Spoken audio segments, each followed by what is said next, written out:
Have you ever wondered about the bones of a story? What did the outline look like before the characters hijacked it? Ophelia Key always wondered the same things about her own stories.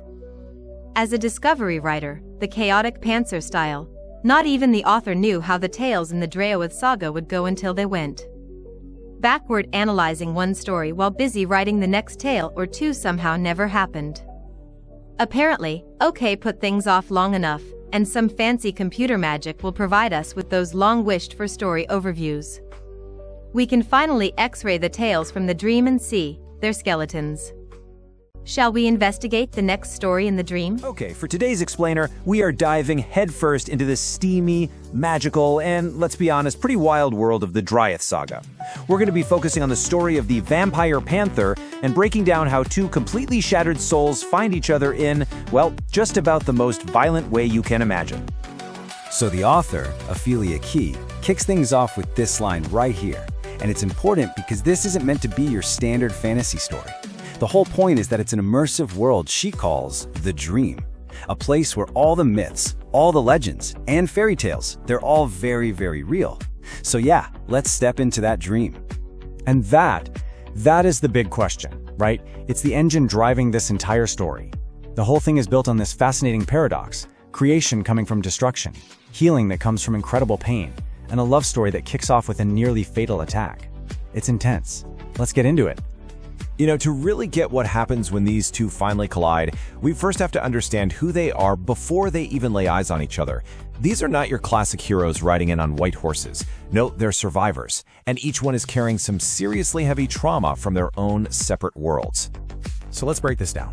On one side, you've got Lily Sanders. She's a panther shifter who is captured by this really shadowy group that experiments on immortals. I mean, it's brutal. She manages to escape, but she is completely shattered, mentally and physically. And then there's Riker. He's a career military guy, totally haunted by his last mission and just completely lost. Both of them are running hard from their pasts. And here we go. This is the moment their two lonely, broken paths just violently slam into each other. This is not your typical rom-com meet cute, not even close. It is a brutal, life-changing collision that just sets everything in motion and ties them together in a way that neither of them could have ever seen coming. I mean, just look at the sheer chaos on this timeline.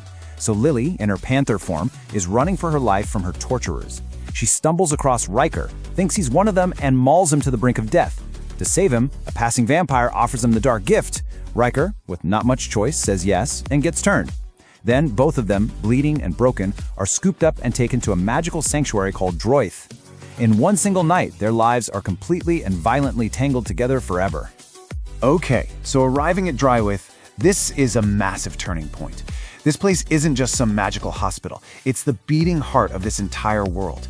It's where these two broken people get their first glimpse of a much, much bigger reality. A whole community of creatures straight out of myths and legends. So what exactly is Draoithe? Well, the source material calls it a sanctuary, a haven for immortals, and it's located in a magical version of Tyler, Texas, of all places. Its whole mission is to fight back against the dark forces that are messing up the world and to heal anyone who's been hurt by them, one soul at a time. Or in this case, one fated, very messed up couple at a time. And you can just imagine what this is like for Lily and Ryker. It's got to be completely overwhelming. All of a sudden, they're surrounded by dire wolves, actual dragons, phoenixes, druids. I mean, this isn't just the safe house. It's a living, breathing myth, and they have just been dropped right in the middle of it. Now here's a crucial detail. Riker's transformation, it wasn't exactly standard. He becomes something called a Zduhaci Unbound, which is a super rare hybrid. Because Lily's panther blood mixed with the vampire magic when he was turned, he's now part panther, part vampire. This makes him incredibly powerful, yeah, but it also paints a huge target on his back. Other vampire groups see him as an abomination, something that needs to be hunted down and destroyed. So his new life, it's basically a death sentence if he ever steps outside Draoithe's walls. So, with the stakes this high, we finally get to the real heart of the story. This unique, complicated, and deeply magical relationship that starts to form between Lily and Riker while they're both trying to heal. This, right here, is where the paranormal romance really starts to fire on all cylinders. To understand them, you have to understand this key concept, the life mate. In the world of shifters, this is everything. It's not just a soulmate, it's a fated, permanent bond. Finding your life mate is, like, the entire point of your existence. And if you don't, many shifters just fade away. They cease to exist. So yeah, the stakes for this connection are literally life and death. And this quote from Lily just says it all, doesn't it? There's no gray area here.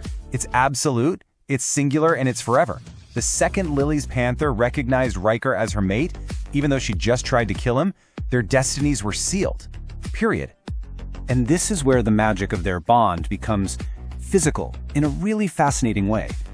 Lily is just consumed by trauma and anxiety, but Riker's new vampire nature, it gives off this specific scent, sandalwood and almonds, and it's the only thing that can calm her down, the only thing that can get through her nightmares. The very thing that was created from her attack on him, his vampirism, becomes the key to her healing. How wild is that? So this all builds to the big emotional climax of their story, at least in the beginning. And it's not just about fate pushing them together anymore. This is about two survivors actively choosing to find a new reason to live and finding it in each other. Their bond becomes a choice, a declaration. And this moment, this is huge for Lily. She's not just a victim anymore. She is actively claiming her future. She makes this powerful, almost possessive declaration. It's this pivotal moment where she takes control and tells Riker, and really the entire world, that he belongs to her. And Riker's response, man, it just locks it all in. He doesn't just accept her claim, he meets it with total, absolute devotion. He looks at her, as broken as she is, and tells her she is worth all of it. Their journey from these two isolated, shattered people to a powerful, mated pair is complete. And that's where we're left, with this one big question. They found each other. They forged this incredible, unbreakable bond. But the evil forces that almost destroyed them are still out there. Their story is really just the beginning of a much bigger fight. And it leaves you wondering, is this new life they've found a real sanctuary? Or is it just a temporary dream that's waiting to be shattered? I sincerely hope you enjoyed this view of a story skeleton, glimpsing the characters, setting, and plot structure along with the twists within the writing in this tale from the Draoithe Saga by Ophelia Key. Don't forget to like and subscribe for more original stories and audio adventures. A special thank you to OK Music Writers for writing and for sharing the Enter the Dream soundtrack. It's more than a story, it's an experience. Welcome to the dream.